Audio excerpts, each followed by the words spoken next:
E chegou finalmente o 100º episódio. Inimaginável lá no início, mas é um grande projeto pra gente esse projeto do podcast. E finalmente chegamos ao 100º episódio e é um episódio comemorativo. Então hoje, baseado numa recomendação de vocês, que eu abri caixinhas de perguntas lá nos stories, o episódio de hoje vai ser sobre as 9 lições aprendidas da nossa própria saga.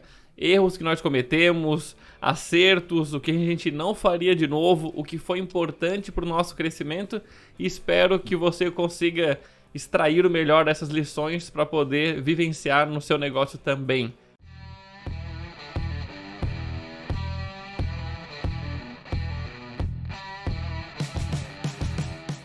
Senhoras e senhores, está começando mais um episódio do Codecast.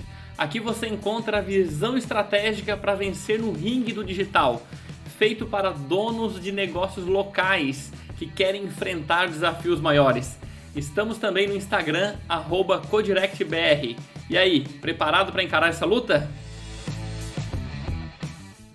Bem-vindo, Tavo. Bem-vindo, Evandro. Inclusive, Pilar, né, a 8ª lição aprendida, para mim, foi uma das mais importantes, que foi o que fez a gente perceber o momento de cada salto e ver exatamente o que estava acontecendo, o que a gente fez de certo, o que a gente fez de errado. Mas o 8º pilar, fica atento. 8ª lição, né? Maravilhoso. Compartilhe esse episódio aqui com outros amigos que são donos também de negócios locais, que querem usar a internet para poder atrair mais clientes para o seu próprio negócio. Também acompanhe a gente lá no Instagram, @CodirectBR. Todos os dias tem muitas respostas, a gente interage bastante, tem muito conteúdo todo santo dia lá. Lá você pode conversar com a gente, até pelo direct também. Já estamos sempre presentes. Perfeito. Então vamos lá. Primeira lição aprendida, Tavo. A cultura come a estratégia no café da manhã. Cultura. O que é a cultura? Cara, assim, o que acontece? Toda empresa, todo país, todo grupo de amigos, tudo tem uma cultura. Só que existem aquela cultura que você estabelece e aquela cultura que você deixa estabelecer. Então, por exemplo, o brasileiro lá fora, ele é famoso pelo jeitinho brasileiro. É uma cultura que se estabeleceu. O brasileiro não escolheu falar, não, nós queremos ter essa cultura. E pra gente foi importante, desde o começo, definir qual que era a cultura que a gente queria ter. E claro, a cultura ela é um alinhamento dos valores dos sócios, e aquilo se transforma na cultura da empresa e você começa a atrair pessoas que pensam parecido com você. É exatamente isso. Então, a cultura é o jeitão da empresa trabalhar no dia a dia. Então, tem empresa que tem um jeitão, tem empresa que tem um outro jeitão, e a maioria das empresas esse jeitão acaba acontecendo de maneira não intencional, né? Então, a grande sacada pra gente ali foi, desde o começo, poder ter definido qual que era o nosso código de cultura. Qual que era o nosso código de cultura que a gente queria ter. Inclusive, o Code do Codirect tem uma das relações com o próprio código de cultura, né? Mas por que a estratégia é comida no café da manhã pela cultura? Porque assim, não importa a estratégia que você tem, mas porque a cultura ele diz respeito muito à parte comportamental do seu time, como que ele vai agir no dia a dia. Então você pode ter uma estratégia perfeita com a atitude errada, o resultado simplesmente não acontece, porque as pessoas não vão estar engajadas, não vão estar motivadas, enfim, vai surgir muita maçã podre, não porque as pessoas são ruins, mas porque é a pessoa certa no lugar errado. Então você precisa atrair para o seu time cada vez mais as pessoas que estão alinhadas. E isso não significa, né, que as pessoas são ruins, etc, etc. Significa que, cara, aquele talvez não seja um ambiente para ela, porque aquilo não é uma coisa comum para ela. Por exemplo, aqui a gente fala do crescer ou morrer, que é um valor que a gente tem de desenvolvimento pessoal, de nunca descansar, de estar sempre buscando evoluir, de estar sempre subindo a nossa própria barra, de estar sempre saindo da zona de conforto. E tem pessoas que optam por outros tipos de ambientes, são pessoas que não são movidas naturalmente por desafios, às vezes por mais que no processo seletivo as coisas que as pessoas mais falam eu adoro desafios. Mas na prática, nem todo mundo gosta. Sim, então é exatamente isso, é a gente poder ter uma cultura direcionada ao resultado que você quer. E você definir essa cultura, ela tem vários elementos dessa cultura, desde quais são os valores, como que se vive, como não se vive esses valores. Então isso pra gente foi um dos maiores acertos que nós tivemos, foi definir a cultura e assim, a gente pagou um preço muito alto por isso, porque em muitos momentos da empresa a gente tomou decisões difíceis baseado na cultura, para que a gente não quebrasse a nossa própria cultura. Sim. Então, foi algo que a gente não se arrepende em absoluto em manter os princípios e em viver os princípios. Quando a gente cria uma cultura, metade é aquilo que a gente já é e metade é aquilo que nós gostaríamos de ser. Então, e quando a gente fala isso, a gente apresenta desde o início para todo mundo, para cada pessoa que entra, em 3 horas de reunião, a gente conversa, faz exercício. Durante os feedbacks a gente fala sobre os valores, sobre a cultura. Qualquer reunião que a gente faz, sempre a gente traz aquilo de novo para que seja vivo no dia a dia. Não é algo que a gente definiu, botou no site, né? É. Isso foi primordial, assim, desde o início. As nossas estratégias, a gente vai até falar dos outros pilares, a gente mudou muitas coisas durante a empresa até mudou de nome, mas a essência e a cultura, esse código de cultura, ele permaneceu praticamente intacto desde o início, né? Até o nosso consultor, quando ele estava fazendo o projeto de branding, ele falou assim, cara, há 14 anos eu trabalho com isso, o Yuri da Glóbulo, 14 anos eu trabalho com isso e em absolutamente todas as empresas a gente mexeu nos valores, né? Porque, no geral, como é que as empresas fazem? Missão, visão, valores, coloca na parede lá na entrada da empresa, para bonito, não vive aquilo. Os próprios donos furam os valores com bastante frequência. E inclusive, às vezes, eles nem acreditam tanto naqueles valores que eles colocam, mas eles colocam lá porque é bonito. E no nosso caso, o Yuri falou, cara, em 14 anos, a primeira empresa que eu não mudei nenhum valor. Porque os principais clientes de vocês, os principais líderes e os sócios da empresa vivem esses valores. E isso talvez é a primeira lição e uma das mais importantes, porque isso é um ouro pra gente. Então, isso é um ativo que a sua empresa constrói. Então, essa cultura da empresa, ela é um ativo. Então, e é um processo também. É um processo, assim. Não é do dia pra noite, é algo que você precisa definir com clareza e você precisa vivenciar e trazer aquilo no dia a dia. Contratar baseado nos valores, treinar baseado nos valores, se tiver que fazer desligamento baseado nos valores. É assim que você vai construindo uma cultura ao longo dos anos, né? Perfeito. Tem um livro que eu recomendo que se chama Satisfação Garantida, do Tony Hsieh. Ele que faleceu ano passado. Faleceu ano passado, no Super Jovem. Ele que foi responsável pela Zappos, que é um grande e-commerce e tal, lá nos Estados Unidos. Se quiser aprofundar nesse assunto, chama Satisfação Garantida. Perfeito. Segunda lição, Evandro. Segunda lição se chama Não Tenha Medo das Mudanças. Claro, porque assim, toda empresa, ela, pelo menos o que a gente acredita, né, que toda empresa ela deve ser focada no cliente. Ou seja, como é que você pode dar o máximo de resultado para o cliente com o mínimo de esforço?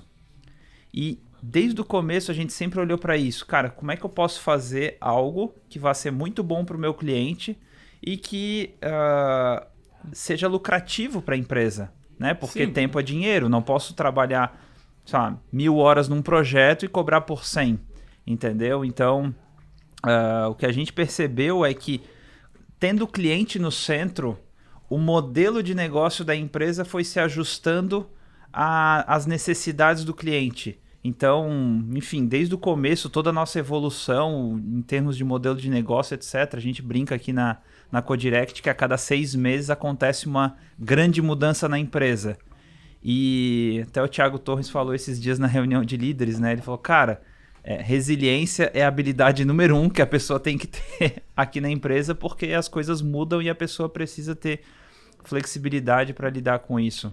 Foi uma coisa que a gente percebeu que era o seguinte, assim, em vários momentos tu percebe que tá óbvio que necessita ser feita uma grande mudança na empresa. Sim. E se você já tem um negócio há mais de 3, 4, 5 anos, você já deve ter visto que muitas coisas mudaram e que às vezes, tá funcionando bem hoje. Você olha, não, tá legal, etc. E assim já conversei com várias pessoas que aí elas têm medo de fazer as mudanças. Eu já vi, assim, eu tenho loja aqui há 10 anos, o meu cliente não tá na internet.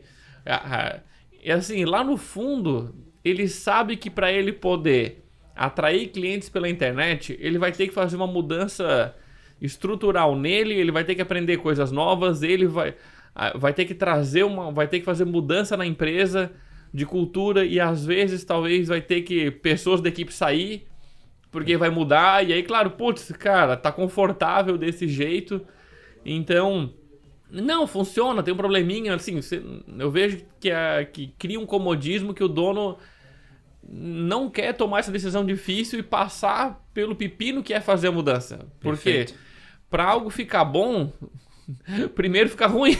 Tipo, quando você faz a mudança, fica uma merda. Então, assim, a gente passou por várias mudanças no nosso modelo de prestação de serviço para os nossos clientes. Quando a gente começou atendendo como agência e atendendo grandes empresas, médias e grandes empresas. Então, a gente tinha poucos clientes pagando muito. Então, e beleza, para aquele começo foi perfeito, tudo certo, só que chegou um momento que a gente percebeu que aquele formato não ia levar a gente para onde a gente queria chegar. E aí tem N desafios, e aí a gente chegou uma hora que a gente resolveu fazer uma mudança e começar a atender negócios locais e tipo varejistas e tal, a gente atendia, enfim, grandes redes.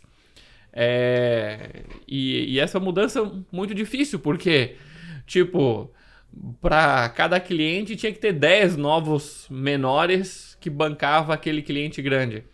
Então foram coisas que foram importantes, que assim, putz, durante um ano a gente passou trabalho, mas depois que passou essa fase, a empresa decolou até o seu próximo patamar. Mas foi um ano de perrengue, né? Depois dessa decisão. Assim, foi muito louco, né? Porque a gente, em todos os momentos da empresa, a gente criava um produto ou um serviço e ano seguinte a gente matava aquele produto ou serviço. E daí a nossa angústia a cada vez que a gente matava cara, eu não vejo a hora da empresa não depender mais do serviço tal, porque era um serviço que já não fazia mais sentido naquele momento. E eu lembro, lá no comecinho da empresa, a gente tinha uma empresa de educação, de cursos online, que era na parte de produtividade, etc. E no primeiro ano da Codirect, a gente olhou e falou assim, cara, não vejo a hora da gente viver somente do nosso trabalho aqui da Codirect. E, durante um ano e meio, essa empresa ajudou nas contas, etc. E na variabilidade de entrada e saída de clientes. Então, era um início de negócio, todo mundo sabe, é muito inseguro.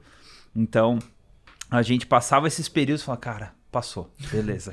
Então, assim, a gente se acostumou com esse frio na barriga. Hoje já não é mais tão dolorido como era antigamente, porque a gente se acostumou a mudar o modelo de negócio em prol do cliente. Sim, eu não digo nem que, pelo menos não é que eu me acostumei com o dolorido, mas eu me sinto mais confortável e confiante em tomar as decisões que precisam ser tomadas. Perfeito. Então, assim, sabendo o período que a gente vai passar de desafio depois, mas que essas mudanças proporcionaram depois um resultado melhor, né? Claro. Então, assim...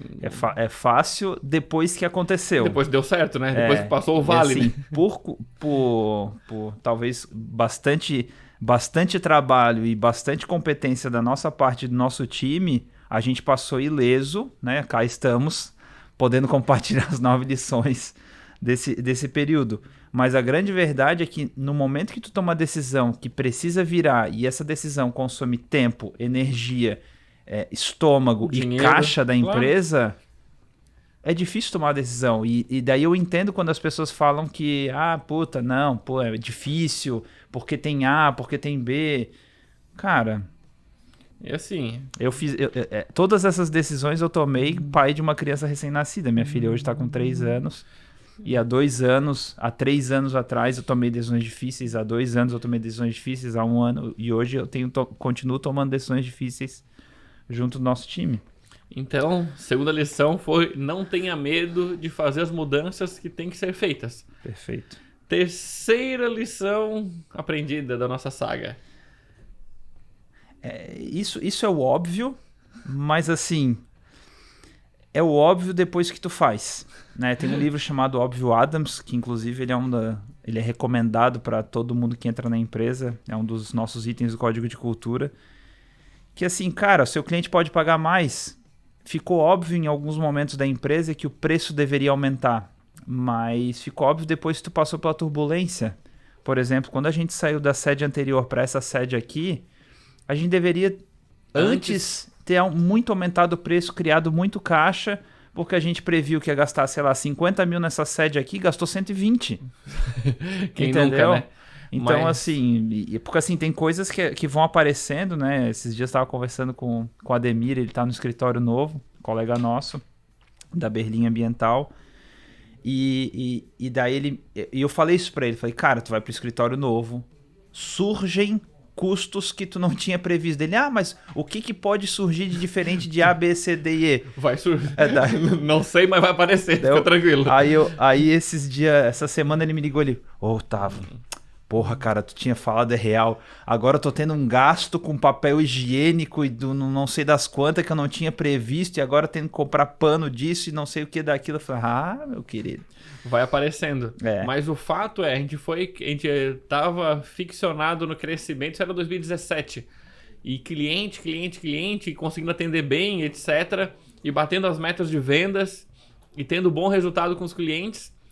Só que chegou uma hora que a quantidade de pessoas dentro daquela sede, a gente estava com 17, 18 colaboradores, já não cabia mais, a gente precisava contratar mais pessoas, porque estava tendo mais clientes. Era uma loucura, a recepção virou... a sala de reunião virou o corner da sala, as pessoas ficavam de costas pro corner. Virou uma loucura, o pessoal fazia reunião o fonezinho aqui, o notebook aqui segurando na altura do peito para fazer reunião com os clientes, porque não tinha mais espaço. Então tava um pandemônio, fazer reunião na sacada, fazer reunião no meio da sala. Então... A gente olhou, precisamos mudar de sede. E isso eu falo, porque eu vejo que muita gente tem loja e assim, essa loja tá indo bem, vou montar outra. E aí, assim, é uma questão que a gente entendeu bem em loja, ou a gente tem clínica de estética, vi várias recentemente. Tem uma que começa a dar certo, mal dá certo, mal tem um fluxo constante de clientes que não é por indicação, ou seja, não tem nenhuma estratégia de marketing que garante que ela vai ter novos clientes na nova sede. Simplesmente eu vou abrir e eu acho que vai dar certo. Então, e sai fazendo investimento em estrutura física. Então, nessa época ali, a nossa maior lição aprendida que a gente não teria feito, isso foi 2017, e a gente se mudou para cá em março de 2018. O que a gente teria feito naquele momento era ter aumentado o preço, simplesmente porque o serviço dava resultado e faltava confiança em aumentar o preço. Simples assim. E também teria criado outros serviços, teria ajustado algumas coisas até se estruturar melhor para fazer essa virada. Era muito recente, era um serviço que existia há 1 ano e meio. E a gente decidiu, vamos fazer e não sei o quê. Mas no fundo, faltou confiança para a gente aumentar o preço. E daí a gente teve que aumentar o preço na marra quando foi para a sede nova, porque... já não, aquela margem que antes era folgada começou a ficar espremida. E daí a gente falou, cara, aumenta o preço, aí vamos botar os 2 pés no marketing. Então o nosso é muito louco, né? Porque o nosso crescimento ele foi muito por falta de opção. A gente não tinha opção se não crescer. E daí, tipo, cara, a gente fazia conta, falava, velho, nosso preço é X, precisa ser X mais 50%, porque senão a conta não fecha. Entendeu? E eu se eu pudesse voltar no tempo, eu teria feito essa conta antes, teria mais clareza dos custos, etc, né? Porque a gente costuma dizer que pessoas otimistas, elas têm uma visão turva da realidade, porque elas não enxergam os detalhes. Então sempre é bom equilibrar o teu time, né? Se tu tá do lado otimista da força, tem uma pessoa no teu time que costuma olhar para os detalhes, uma pessoa até com uma visão até mais pessimista, né? O famoso balde de água fria, porque ela vai te mostrar todas as opções ali. Então, mas ainda assim você precisa olhar para os detalhes, crescer o preço Cara, aumenta a o preço. partir da confiança do seu marketing. Mas assim, não dá para aumentar o preço se o cara não tem confiança da entrada de clientes. Então, assim, foca ao invés de buscar um preço mais atrativo, porque eu vejo que é um caminho muito sedutor. Eu vou, tipo, é um caminho muito comum onde as pessoas querem criar diferenciação conseguindo ter um preço mais competitivo. Um preço mais justo, entre aspas. Só que não. Só que não. Então, hoje o pensamento ou é agregar tanto valor para o cliente a ponto de aumentar o preço e aquilo ser natural, ou mesmo que eu aumente o preço, os novos clientes vão pagar. Então, o pensamento é em como eu posso agregar mais valor ao meu cliente. Inclusive, hoje de manhã eu olhei uma pesquisa que fala os principais motivos que as pessoas compram de uma empresa, mesmo ela sendo mais cara. E o motivo número 1 é a confiança. Só que daí eles explicam assim, fatores que aumentam a confiança nessas empresas. Daí ele começou a listar uma série de fatores, como qualidade do produto, qualidade no atendimento, etc. Na minha visão, isso é básico, porque o que aumenta a confiança é o relacionamento. A gente só confia naquilo que a gente se relaciona. Então, tipo, as pessoas elas têm porque assim, aquela frase de Steve Jobs, né? As pessoas não sabem o que querem. E quando elas falam, não, eu tô com essa empresa pela qualidade no produto ou no serviço, é uma ilusão. Elas não têm 100% de convicção que ela tá por conta daquilo. Ela tá, às vezes, por uma conexão emocional que ela tem com aquela marca, que aquilo representa alguma coisa para ele. E ele não sabe explicar racionalmente. Então, o que vai te dar confiança para aumentar o teu preço é justamente você intensificar o seu relacionamento com o seu cliente, né? Então, olharia para isso. Lição número 4. Lição número 4. Talento ganha jogo, mas equipe ganha campeonato. Exatamente. O que a gente aprendeu, né? Porque, assim, isso serve... A gente percebeu que isso serve para todos os mercados. Não somente para o mercado de marketing digital e negócios que a gente está inserido. Mas a coisa que os empresários mais reclamam, não tem gente qualificada no mercado. Isso eu escuto, assim, de todos. Gente, todos. Não é uma exclusividade só sua. Nossa, eu tenho padaria. Não se acha padeiro qualificado no mercado. Aí tem o cliente, seguidor que fala, não, eu tenho uma estética automotiva, não se acha pessoas qualificadas para poder fazer o trabalho aqui dentro. E assim, tem loja de roupas, não se acha vendedor qualificado para poder atender os clientes. Sim. E em todas, confeitaria, todas as áreas, eu escuto, não tem nenhuma área, dentista, a gente tem clínica, não se acha profissionais qualificados, é muito raso, são muito ruins tecnicamente e etc. Na minha área não se encontra. Então, eu nunca escutei ninguém me dizer, na minha área é fácil eu encontrar pessoas qualificadas. E a grande verdade é que você vai ter que formar esses talentos. Então, você vai ter que formar tanto comportamentalmente quanto tecnicamente. Então, assim, as pessoas não vêm tendo noção de como funciona. Mas isso é básico, todo mundo sabe disso. Não é básico. Você tem que treinar nos mínimos detalhes, definir as políticas da empresa, ter clareza do código de cultura, ter uma universidade corporativa, dar oportunidade para as pessoas se desenvolverem pessoalmente. Já contratamos diversos treinamentos de desenvolvimento pessoal para o nosso time. Nós mesmos, com aquilo que a gente aprendeu, desenvolver o material interno. Sem contar, enfim, os N materiais que tem, né? Então... É isso, então você vai precisar desenvolver os talentos. Então isso foi uma das coisas principais, a gente se deu conta lá no início que não ia encontrar pessoas qualificadas, assim como não se encontra hoje, passou 5 anos, 7 anos, mas a coisa segue, isso segue em todas as áreas, a gente entendeu isso, a gente buscou melhorar a nossa maneira de treinar. Isso. Então... A gente tem um processo de treinamento para cada uma das funções, tem processo geral, então a gente contrata as pessoas que a gente enxerga que tem um bom potencial e busca treinar e desenvolver elas aqui dentro. E assim eu enxergo, cara, igual o padeiro, você tem que ter a sua universidade de formação de padeiros. Perfeito. Universidade que eu digo, você tem que ter um processo, tem que ter um passo a passo, vai chegar alguém. Imagina que ele sabe o mínimo do mínimo de como fazer pão. Ele vai ter que ter um mês de treinamento. Sim, esquece isso de contratar alguém no dia e no dia seguinte ele começar a trabalhar e vai aprendendo no dia a dia. Aprendendo no dia a dia é a maior migué que existe no meio empresarial. Isso aí é a maior preguiça que você tem de estruturar um bom treinamento dizendo que a pessoa vai pegando no dia a dia. Fica todo errado, não aprende. E aí vai a dica. Quando a pessoa... Não misture o treinamento com a execução. Por quê? A maioria das pessoas, depois que ela começa a fazer, ela não quer mais voltar a estudar e etc., a fazer o treinamento.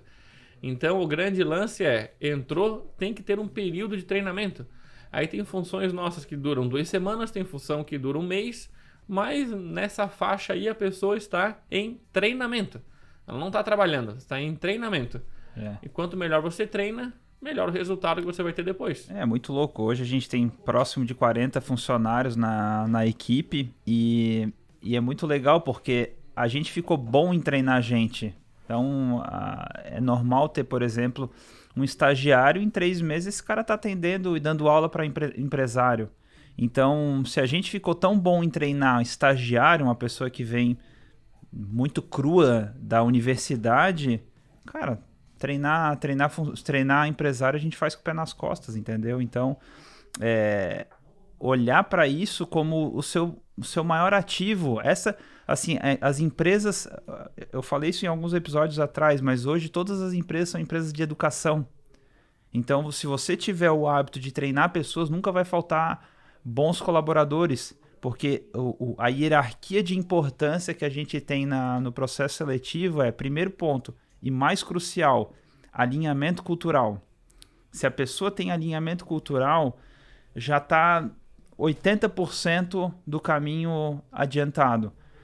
Segundo ponto, que a gente chama de capacidade cognitiva. A pessoa tem que ter a capacidade cognitiva para aprender as coisas rápido, para se desenvolver, para aprender, porque assim, nossa empresa muda drasticamente de tempos em tempos. Então, o que a gente precisa trazer pessoas que aprendam rápido. E o terceiro ponto é habilidade técnica. Claro que para algumas funções específicas a pessoa já tem que vir com background técnico. O mínimo, né? O mínimo necessário. Inclusive o Joel, que está com a gente nos 100 episódios, começou como estagiário, né, Joel? Não. Foi não, né? Eu me candidatei a estagiário e depois entrou... como CLT. Já entrou como CLT. Quanta elegância, né? 5. Quinta lição. Contraste geracional. Isso. O que é esse contraste geracional? Hoje em dia, assim, são as pessoas de gerações diferentes. Então, a nossa característica de negócio, por se trabalhar com ferramentas digitais, acaba que a gente, principalmente no início, a gente contratava muitas pessoas mais jovens para que, enfim, que já nasceu inserida nesse meio. Então, nos primeiros anos a gente tinha uma equipe bastante jovem e depois de um tempo a gente percebeu a necessidade de ter um contraste geracional. Tipo, sim, pessoas de gerações diferentes. Uma indicação do Surjava, né? Indicação do Surjava. Temos pessoas sêniores. O Renato odeia o fato dele ser sênior. Ele assim, sênior significa velho. Eu não sou sênior bosta nenhuma, né? Ele diz. Mas, de fato, assim, essa mescla foi muito legal pra gente, assim, quando a gente começou a mesclar. E quando a gente traz isso de maneira inteligente, existe um aprendizado de ambas as partes. Então, existe um aprendizado da inovação, de ser mais direto ao ponto, de ter propósito, que são características muito inerentes dos millennials, geração Y e tal. E também a maturidade que traz para a equipe de pessoas que já tiveram mais vida. Então, não mais tempo de vida, que já viveram mais coisas. E isso acaba complementando e ajudando a tomar decisões e tal. Então, igual um time de futebol, onde tem a galera que sai da base, os novos talentos, mas também tem os jogadores que já fizeram carreira e contribuem muito. Então, esse mix pra gente trouxe um equilíbrio muito bacana aqui no dia a dia. Porque assim, cada um tem seu ponto forte, o jovem, ele tem muita inteligência, parece que essa geração nova vem com um chip diferente, né? Eles aprendem muito rápido, se desenvolvem muito rápido tecnicamente, então isso é bom, mas falta a experiência, falta a maturidade profissional no caso, né? Tem pessoas jovens super maduras de vida. E por outro lado, a pessoa que já passou por muita coisa, às vezes ela não pega tão rápido, às vezes ela não é tão ágil, tecnicamente falando, mas, cara, a maturidade, ter vivido várias coisas diferentes, traz esse equilíbrio pro time, e daí, puta, fica um equilíbrio super legal. Isso foi uma bela de uma lição que a gente se deu conta há um tempo atrás. Uns faz 2 anos, uns 2 anos a gente começou a olhar para isso. Lição número 6. Ter um método de trabalho é melhor do que não ter um. Isso de todas as áreas, né? De todas as áreas, de marketing, de liderança, de gestão, anúncios patrocinados, de gestão, de planejamento estratégico. Então a gente sempre buscou trazer um método para poder ser fiel àquele método e seguir ele à risca. Então a gente é muito disciplinado para seguir as coisas quando tem um passo a passo, porque quando tu vai profundo em algum método, tu vai exercitar todas as nuances dele. E daí, pode falar. Não, é muito difícil, tipo, assim, digamos, vamos pegar gestão do dia a dia. Beleza, tu vai ler um monte de livro de gestão, você vai estudar um monte de coisa, fala com um, aí faz benchmarking, conversa com o colega. Claro, tudo isso ajuda. Perfeito, a gente faz isso até hoje. Mas ter uma linha de gestão, por exemplo, a gente fez o EAG, né, do Empresa Autogerenciável. Então hoje, tipo, na parte de gestão a gente escolheu esse método.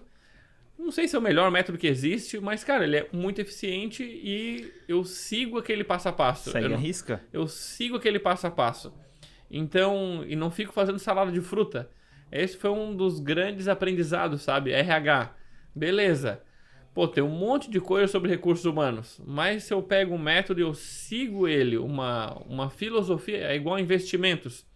Se você gosta e tal de investimentos, tem várias filosofias e correntes de investimento.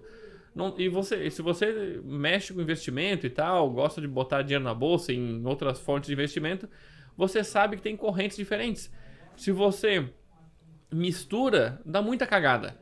Então, beleza, você pode, o que eu vejo, na fase inicial que você está descobrindo sobre isso, você olha um pouquinho de cada coisa. Então, sim, beleza, eu preciso escolher qual que é a corrente de investimento que eu vou seguir. Então, você lê um autor, lê o outro, até que você identifica uma corrente, um método que faz sentido para você. A mesma coisa é para fazer exercício, a mesma coisa é para todas as áreas da empresa. Para o marketing, para o setor comercial, para planejamento estratégico. Tem várias formas de planejamento estratégico. Tem OKRs, tem um monte de metodologias. Então, pra gente, assim, tem a fase de pesquisa, de conhecer. Seleciona uma e vai a fundo. E vai a fundo, assim, eu vou seguir, a gente utiliza também na parte de planejamento o modelo de excelência em gestão, que é o MEG da Fundação Nacional de Qualidade. Então, beleza, é baseado nisso que a gente vai seguir o nosso caminho e assim, isso é a nossa corrente principal. É claro que talvez eu possa aprender uma coisa ali, coisa acolá, mas seguir o método, né? Eu lembro uma discussão que eu tive com uma cliente, ela falou assim, Gustavo, mas o fulano me falou, eu vi um post do fulano falando que o ideal era fazer A, B e C. Daí eu falei, olha, o fulano não tá errado. Dentro do método dele, isso faz todo sentido. A questão é que, se você optou por seguir o nosso método, faça exatamente aquilo que eu estou te pedindo. Porque o problema é eu seguir um método, mas eu fico inseguro em seguir aquele método, eu começo a botar penduricalho. Cara, aí mesmo que o negócio não vai funcionar. Minha mãe fazendo bolo. Ela vai lá no Google, pesquisa. Eu vou fazer um bolo de laranja. Aí ela vai lá, olha, aí tem lá escrito, 1 xícara de óleo. Ela, que absurdo! Eu vou botar a manteiga e vou botar só uma colher. Aí o bolo dá errado, ela fica xingando a receita. Assim, ou ela olha uma receita, olha outra, olha 3 receitas diferentes, e aí olha aquelas 3, não, beleza, eu vou fazer a minha. E aí, óbvio que dá merda. Você pega uma receita e segue aquela receita. Agora, você pode ler várias receitas para escolher uma receita. Perfeito. Escolhi, agora eu vou fazer aquela receita de cabo a rabo. Eu lembro da Luísa Estopa falando, ela assim, eu tava seguindo um monte de profissional de marketing. Um monte. E daí chegou uma hora, eu falei, cara, quer saber? Vou seguir somente a Codirect. Parou de seguir todo mundo, seguiu a gente. decidiu contratar o método, foi profundo, levou a sério, teve um puta do resultado. Não tem erro, né? Sétima lição. Até tem semelhança com essa, que se chama... Escutar os mentores. Então assim, a questão é que ele vê o que tu não vê sozinho. Principalmente porque o mentor já viu isso acontecendo várias vezes. E a gente tem mentor em todas as áreas. Tem mentor de processos, tem mentor de gestão, tem mentor de áreas do nosso marketing. Então, a gente chega com o problema e ele fala, puta, aconteceu isso. Esses dias a gente conversando com o Sandro, ele falou assim, por que vocês mudaram não sei o quê? A gente, marcamos uma reunião, reunimos o time inteiro. A primeira pergunta que ele fez no início da reunião é, por que vocês mudaram tal coisa? A gente falou, puta que pariu. É exatamente isso, assim. Então, mentor é alguém que tem muita experiência naquela área específica. Sim. Ele já vivenciou aquilo, assim, aquilo é como... Sei lá, tem um livro chamado Outliers, né? Que ele explica que você cria uma proficiência numa área depois que você tem 10 mil horas nela. Mas até mais do que isso, mas é alguém que tem muita experiência, onde ele bate o olho e já vê muito nítido, assim.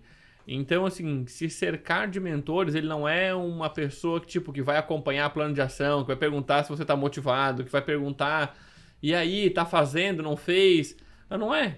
Assim, você vê de vez em quando, uma vez na vida ou na morte, vai dar um feedback de 2, 3 minutos, mas que é cirúrgico. E assim, e todas as vezes que eu vejo, que começa a dar muita merda, a gente vai voltar lá e vai ver, a gente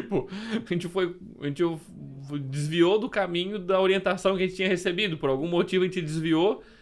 Puta merda, fiz cagada.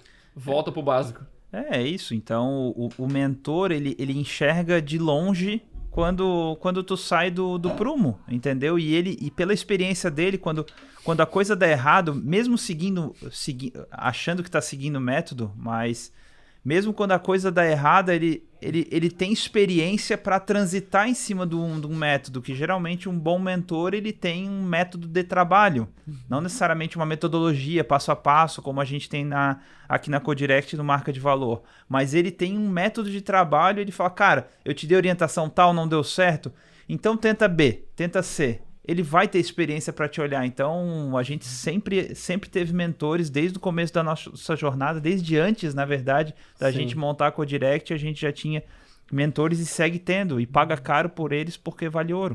E muitas vezes, praticamente todas as vezes não são feedbacks agradáveis de ouvir, e geralmente, sabe o feedback sanduíche que se ensina, que é o positivo a melhorar positivo, que é pão, recheio e pão.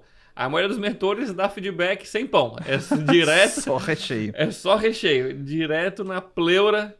Pronto, depois lide com isso, mas assim, o mentor não tá aí para agradar ninguém, etc, né? Mas, fundamental. 8ª lição, Tavo. E para mim, uma das lições mais relevantes para nossa história, que é campeão anda com campeão. Você precisa estar inserido num contexto de sucesso. E esse contexto de sucesso é aquela velha frase, né? Você é a média das 5 pessoas que mais convive. Isso nunca foi tão realidade. Então, se você está num ambiente onde as pessoas reclamam que a crise econômica causada pela pandemia está ferrando os negócios dele, a tendência é que no médio, curto ou longo prazo, você começa a reclamar da crise também. Imagina, agora, tem 10 pessoas reclamando. Não tem como uma pessoa assim, tem que ser um Highlander para o cara conseguir dar conta disso. Então, você precisa estar com outros campeões, entendeu? Precisa estar com pessoas que estão encontrando soluções alternativas para sobreviver à situação atual. Sabe quem é Highlander, Joel? Claro que não sabe. Porra, que merda, né, velho? Tô ficando velho. O Highlander não morria. O Highlander não morria. Era um personagem lá. Caralho, tô ficando velho. Que merda. Mas, cara, assim, pra gente foi muito bacana estar em grupos de alta performance, porque você via, assim, 2 coisas pra mim que foram muito marcantes, que é, primeiro, tu convive com a atitude das pessoas, tu vê a maneira dele pensar e de como ele resolve os problemas. Então, assim, o ver no dia a dia, isso pra mim foi muito inspirador. E outra coisa também era ver gente que cresceu mais rápido que a gente. Tipo, eu falei, puta, assim, então, aquela coisa, assim, sei lá, na tua roda tu acha que tá mandando benzaço. Aí você vai num lugar onde tem gente que manda 10 vezes mais benzaço que tu. Aí tu vê, caramba, velho, tem... A minha visão começou a crescer muito. Eu olhar, cara, o que a gente tá fazendo é pequeno ainda, assim, dá pra fazer muito mais, gerar muito mais impacto na sociedade. Tem gente proporcionando coisas muito maiores. Então isso inspira. E também, por outro lado, também vi nesses grupos, tipo, pessoas com menos recursos. E assim, com menos recursos e dando seu jeito. Então, isso pra mim também foi inspirador, assim, ver tanto pessoas que... E pra mim, alta performance, não tô falando só de faturamento, tá? Tô falando de atitude mesmo. De pessoas que têm uma atitude diferenciada e você conviver com isso. E, putz, sei lá, isso fica impregnado, assim. Pra mim, essa convivência é riquíssima, sabe? Desde 2014 a gente já participa de grupos de alta performance. Eu lembro o frio na barriga que deu para participar de um deles, porque o investimento não era baixo.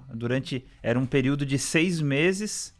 A gente pagou 20 mil reais para participar desse grupo. Isso era 2014, 2014. Então, eu lembro assim, a gente, meu Deus, mão suada. Liguei para todas as pessoas que já participaram de grupos. Cara, me dá um feedback. Tu acha que vai valer a pena? Tu acha que vai ser bom pra gente? A gente tá nessa situação, etc. Super inseguro, mega inseguro.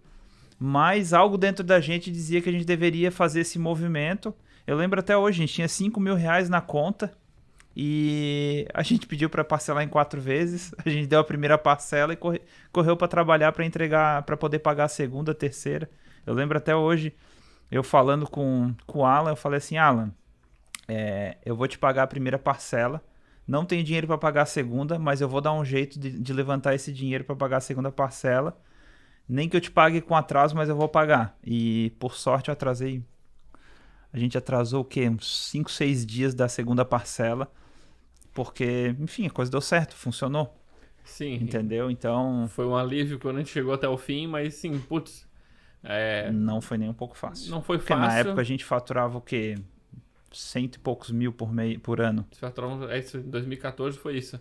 Então, 20 mil era 20%, era aproximadamente 20% que a gente faturava no ano. Então, assim, porque a gente acreditava que esse era o caminho e de fato fez a diferença, e hoje a gente não vive mais sem esse tipo de contato. Precisa estar em contato com pessoas melhores do que você, de pessoas que vivem a mesma batalha que você, de pessoas que estão caminhando na mesma direção, então faz toda a diferença. Nona lição, se chama foco é dizer não. Steve Jobs que dizia essa frase. É verdade. Que foco é dizer não. Principalmente pra mim essa daí, né? Assim, o Tavo consegue ser mais desfocado do que eu, mas de fato, assim, pra gente, a gente teve, acho que eu já contou em algum outro episódio, a gente teve vários negócios antes, até, né, tivemos várias coisas em paralelo, e a coisa só deslanchou mesmo quando a gente resolveu focar em uma coisa e, tipo, focar naquela missão e ir nela até o fim, ter uma missão clara e se policiar para não ficar inventando moda. E coisas que eu vejo até na comunidade nossa hoje em dia, tem 100 e poucos empresários aqui que participam junto com a gente. Volta e meia eu preciso fazer o papel de trazer a galera de volta pro rumo, assim. Às vezes acontece, a pessoa tem em 3 meses, 6 meses, tem um resultado absurdo, tipo, tem 2, 3 vezes o faturamento que fazia antes. Aí já começa... Querer inventar moda. Já começa a querer inventar moda, já acha que ficou rico e que... Enfim, que já sai querendo, preciso de um modelo escalável do meu negócio, porque não sei o que lá, agora eu vou pro... Assim, te acalma, assim, nada contra... Esses dias a gente tem nos nossos grupos de mastermind, uma das coisas que eu comentei com uma das mentoradas, né? Ela tem um negócio de faturar em torno de 200 mil por ano. E daí eu comentei com ela, fulana, não vou te citar nomes, né? Mas eu falei, fulana, antes de tu faturar o teu primeiro 1 milhão no ano, esquece outras frentes de trabalho. Fica muito bom nessa frente porque tem muitos desafios que o negócio apresenta até chegar no primeiro 1 milhão. Por isso que a maioria das empresas não chega no primeiro 1 milhão ano. Então assim, cara, foca, vai implacável. A Thaís dela, nossa, sério, 1 milhão? Eu falei, 1 milhão. Parece muito, mas não é muito dinheiro não, tá, gente? Não, Bom, assim, tem um monte de gente que tá escutando aqui, deve faturar muito mais do que isso. Mas o fato é... O faturamento não é lucro, né? Faturamento não é lucro. Lucrar 1 milhão é diferente. Mas a questão é que quando você tá imerso lá dentro, você não vê os problemas que podem surgir durante o crescimento. Então, assim, lição aprendidíssima pra gente era foco na missão. Assim, se esse é o propósito, a gente vai nele, assim, para de ficar inventando moda, 100% focadão ali. E assim, o recado sempre serviu muito pra mim, porque como eu tenho muita energia e eu gosto de trabalhar e eu gosto do rock and roll e eu gosto de coisas novas, etc., eu tenho uma tendência natural a querer desfocar daquilo que eu tô fazendo, porque eu acho, em todo o meu otimismo, eu acho que eu vou dar conta. E daí, quando tu se vê enlouquecido e etc., tu vê, cara, esse não é o caminho, porque eu tô tirando minha energia daquilo que pode me levar cada vez mais longe. Então, pra gente ter dito... E às vezes a gente disse não, que apareceram muitas oportunidades fantásticas pra gente ao longo do nosso negócio. Imagina, a gente tem uma habilidade que é, através do marketing, conseguir aumentar as vendas de uma empresa, aumentar faturamento, etc. Cara, você pode imaginar quanto de oportunidade realmente boa a gente disse não para focar numa coisa que, olhando para trás, não era a melhor coisa naquele momento, mas... Não era tão lucrativo no curto prazo, né? Mas, tipo, ter ido profundo em alguma coisa fez a gente chegar onde a gente chegou, e porque daí quando tu vai profundo, tu vai enxergar, porque as coisas acabam se expandindo na sua visão. Sabe aquela sequência de dominós? É sempre a visão que eu tenho quando eu penso em foco, em se manter focado numa coisa. Que tu bota aqueles dominós enfileirados um depois do outro, e quando você derruba o primeiro, que vai derrubando todos eles para frente. Quando você tá num foco só, numa direção só, você vai ver que lá no final a força é muito maior. Tem uma energia muito maior do que você ficar atirando para todo lado. Maravilha? Maravilha. Essas foram as 9 lições aprendidas da nossa própria saga. Espero que você tenha gostado, tenha aprendido. Acompanhe a gente lá no CodirectBR, no @CodirectBR, lá no Instagram. Compartilhe esse episódio com outros empresários que também estão percorrendo a sua saga, que estão querendo fazer melhor. Acredito que pode inspirar e ajudar e trazer lições valiosíssimas para a sua própria trajetória. Valeu demais, um forte abraço. E até o próximo episódio. Agora começa uma nova jornada. Quem sabe a gente chega no episódio 1000. Imagina? Aí sim. Vai uns anos, né? Valeu, tchau, tchau. Valeu.